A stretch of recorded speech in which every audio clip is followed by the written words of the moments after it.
अस्सलाम वालेकुम स्टूडेंट्स। आज जो हमारा टॉपिक है वो एग्जाम्पल है। जो कॉन्ग्रुएंस रिलेशन हम पढ़ चुके हैं, उसके थ्योरम कर चुके हैं, तो आज इसके एग्जाम्पल है। एग्जाम्पल 1 है, find the remainder when 3 to the power 21 is divisible by 8। जब आप 3 टू द पावर 21 को 8 से डिवाइड करेंगे तो इसका रिमाइंडर मालूम करें। सोल्यूशन देखिए, सिंस जैसे कि हमें पता है 3 square is congruent to 1 mod 8। क्यों? 3 स्क्वायर से हमारे पास आता है 9, 1 अब 9 से सब्ट्रैक्ट करते हैं तो 9 - 1 से 8 आता है। 8 जो है इज़ डिविजिबल बाई 8, तो इसका ये मतलब है 3 square is congruent to 1 mod 8। अब देखिए 3 स्क्वायर पे अगर आप पावर 10 लेते हैं और साथ में आप 1 पे पावर 10 लेते हैं तो ये अगेन कॉन्ग्रुएंट होंगे। यहाँ पे नोट आपके पास है कि अगर a कॉन्ग्रुएंट है b mod m तो a to the power n is congruent to b to the power n mod m। तो 3 square power 10 is congruent to 1 power 10 mod 8। अब ये आएगा 20, 3 टू द पावर 20 हो जाता है, इज़ कॉन्ग्रुएंट टू 1 mod 8। अब इन दोनों को आप 3 से मल्टीप्लाई करें तो ये 3 into 3 to the power 20 is congruent to 3 mod 8। 3 to the power 21 आता है, इज़ कॉन्ग्रुएंट टू 3 mod 8, या 3 to the power 21 is congruent to 3 mod 8। तो यहाँ पे ये आपका जो रिज़ल्ट है ये आपका रिमाइंडर होगा। So 3 is the remainder when 321 is divisible by 8। तो आपका रिमाइंडर क्या आएगा? 3। जब आप 8 से इसको डिवाइड करेंगे तो आपका रिमाइंडर आएगा वो 3। इसके बाद इसका एग्जाम्पल सेकंड है। सेकंड एग्जाम्पल क्या कहते हैं? Find the remainder when 7 to the power 23 is divisible by 8। तो as we know that 7 square is congruent to 1 mod 8 because 7 square equal to 49, 49 minus 1 48, and 48 is divisible by 8। तो 7 square is congruent to 1 mod 8। अब इन दोनों पे अगर आप power 11 लेते हैं तो अगेन ये congruent होंगे, बात वही है। तो 7 पावर 22 आ जाएगा, इस congruent to 1 mod, ये congruent है, congruent to 1 mod 8। इसमें आप 7 मल्टीप्लाई करते हैं, दोनों में आप 7 मल्टीप्लाई करें, ये आपका 7 टू द पावर 23 हो जाएगा। तो आपका रिमाइंडर क्या आता है? 7। So the remainder is 7 when 7 to the power 23 is divisible by 8। इसके बाद एग्जांपल 3 है, find the smallest positive integer n so that 3 to the power n is congruent to 1 mod 11। क्या आप n की लोवेस्ट या स्मॉलेस्ट पॉजिटिव इंटीजर मालूम करें कि अगर 3 टू द पावर n इसको कॉन्ग्रुएंट हो। तो गिवन कॉन्ग्रुएंस जो हम गिवन है वो आप लिखते हैं। सबसे पहले आप n को 1 रिप्लेस करें इसमें, तो 3 टू द पावर 1, जो कि यहाँ पे अगर 3 to the power 1 is congruent to 1 mod 11, ये ट्रू नहीं है because 3 - 1 is not divisible by 11, तो आपका n 1 नहीं हो सकता। आप n को 2 रिप्लेस करें तो आपका 3 square is congruent to 1 mod 11, again it is not true, false. क्यों?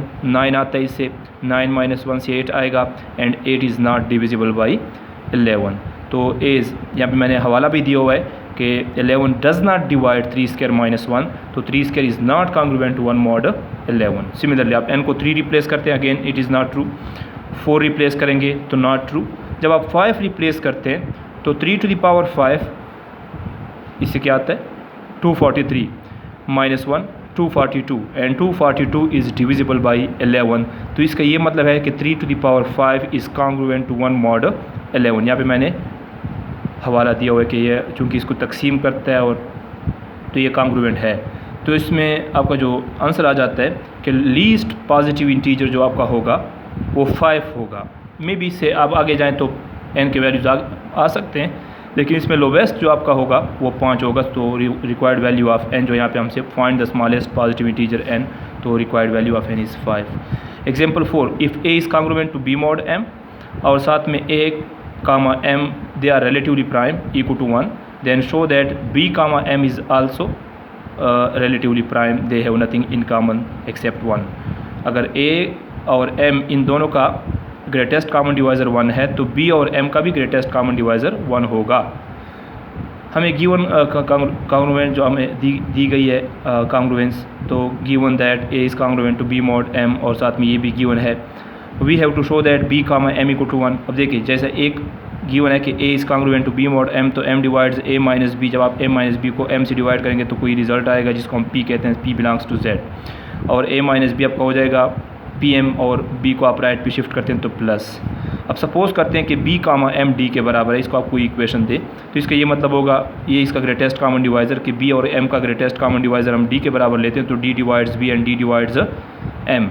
जब आप b को d से डिवाइड करेंगे तो से b1 आता है और m को आप d से डिवाइड करेंगे तो से m1। इसमें आप b हो जाएगा b1d, इसमें आपका m हो जाएगा m1d। इन दोनों को आप इक्वेशन 2 में पुट करें, b और m के वैल्यूज़ इसमें पुट करें तो आपका a आएगा, b और m की वैल्यू है m1d, सिमिलरली b की वैल्यू है b1d। तो आपका इसमें आप d कामन लेते हैं, d जब आप d कामन लेंगे तो आप इसको a के नीचे ले आएँ pm1 प्लस b1 तो क्या होगा, इसके बाद इसका ये मतलब है d divides a। Now d divides m and d divides a, तो इसका ये मतलब है कि a कामा m ये क्या है, इसका ग्रेटेस्ट कॉमन डिवाइज़र d है, लेकिन हमें ये दिया गया है कि a और m में कोई चीज़ कॉमन नहीं है सिवाय 1 के, तो इसका ये मतलब है कि आपका d क्या हो सकता है 1, तो आपका d हो जाएगा 1, जिसको आप इक्वेशन 3 में अगर पुट करते हैं तो b comma m equal to 1 हो जाता है आपका। इसके बाद एग्जांपल 5 है, show that for any prime p and for a b belongs to z, a plus b to the power p is congruent to a to the power p plus b to the power p mod p using binomial expansion on a plus b to the power p। इस पर आप binomial इस्तेमाल करें कि a plus b to the power p, जो आपको याद होगा p combination 0, a to the power p, b to the power 0, p combination 1 and so on. अब इसका आएगा a to the power p, बाकी तो a to the power p और b to the power p इसको हम left में shift करते हैं तो दोनों नेगेटिव हो जाते हैं, दोनों क्या हो जाते हैं नेगेटिव, ठीक। बाकी आप वही लिखते हैं। अब इसमें आप नेगेटिव कॉमन लेते हैं तो a to the power p plus b to the power p, इनमें अगर आप देखें तो इसमें आप p कॉमन ले सकते हैं। देखिए हर एक तरह में इसमें p मौजूद है तो आप p कॉमन ले सकते हैं, बाकी जो आपका रह जाएगा आप लिखते हैं। अब p को इसके नीचे ले आए with the help of cross multiplication, तो इसका ये मतलब है कि p divides this result, p इसको तकसीम करते ये इसका क्वोशंट हो जाएगा। तो अगर p इसको डिवाइड करता है तो इसका ये मतलब है कि a plus b to the power p is congruent to a to the power p plus b to the power p mod p। तो आपका प्रूफ कंप्लीट हो जाता है। तो बस आज तक यही काफ़ी है, ये वीडियो लेंथी हो जाती है और अपलोड में मसला होता है। अल्लाह खुश रखे, अस्सलाम वालेकुम।